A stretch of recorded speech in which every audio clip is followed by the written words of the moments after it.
I bought this old bike for like 20 bucks. It's from the 80s and made by a Portuguese company called Orbita.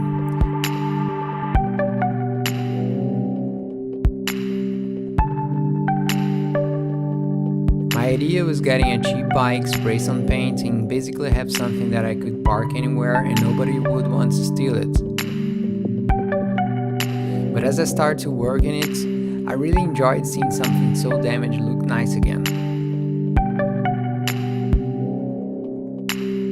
I had to buy some new parts, seats, tires, conductors, and handlebar tapes. Some other were broken, but as I couldn't find replacements, I had to craft them. But I tried to keep as many original parts as I could, even those that were so rusty and I couldn't fully repair. I actually like having some rust and scratches here and there.